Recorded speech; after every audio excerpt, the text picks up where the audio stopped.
Hello बच्चों, let's see the question. The question is ratio of Cp and Cv of a gas X is 1.4.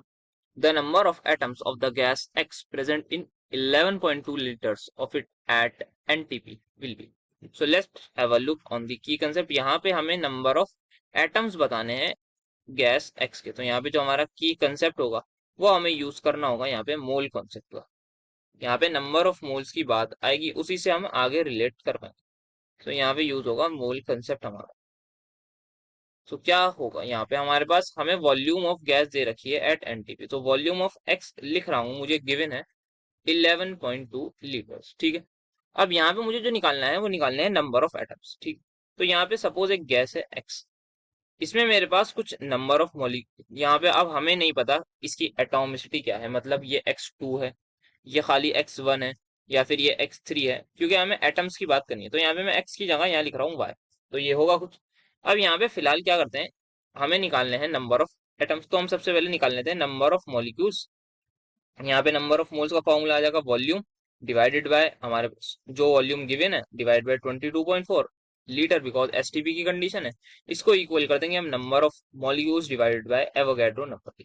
तो यहाँ पे ये formula लगाते हैं और वॉल्यूम हमें दे रखी है 11.2 divided by 22.4 is equals to n निकालना है। एन की वैल्यू होगी 6.02 इंटू 10⁻23। तो यहाँ पे इसको कैंसिल करेंगे तो ये आ जाएगा हाफ। तो यहाँ पे जो वैल्यू आ रही है एन की, इसको मैं ऐसा करता हूँ, अभी वैल्यू पुट नहीं करता हूँ, इसको एन ए ही रहने देता हूँ। तो ये आ जाएगी एन ए अपॉन टू। यहाँ पे जो वैल्यू आ रही है वो आ रही है एन ए अपॉन टू। अब यहाँ पे क्या आए हैं, ये आ गए हैं हमारे पास नंबर ऑफ मॉलिक्यूल्स। ये आए हैं मॉलिक्यूल्स ऑफ एक्स।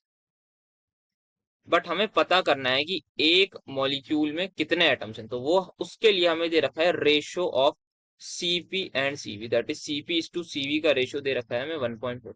मतलब Cp बाय Cv की वैल्यू दे रखी है हमें 1.4, जिसको मैं पॉइंट हटा के यहाँ 0 लगाऊंगा।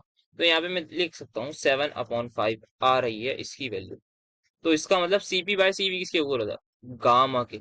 और गामा की वैल्यू 7/5 या फिर 1.4 किस केस में होती है, उसी केस में होती है जब हमारी गैस क्या हो, डाई एटॉमिक हो। दैट इज हीट कैपेसिटीज का जो रेशियो होता है at constant pressure and constant volume, वो हमारे पास जो इक्वल आता है वो इक्वल आता है गामा के। और गामा की जो वैल्यु है वो हमें यहाँ पे देख सकते हैं। यहाँ पे डाई, अगर 7/5 आए तो वो हमारी जो गैस है वो हमारी होती है डाई एटॉमिक।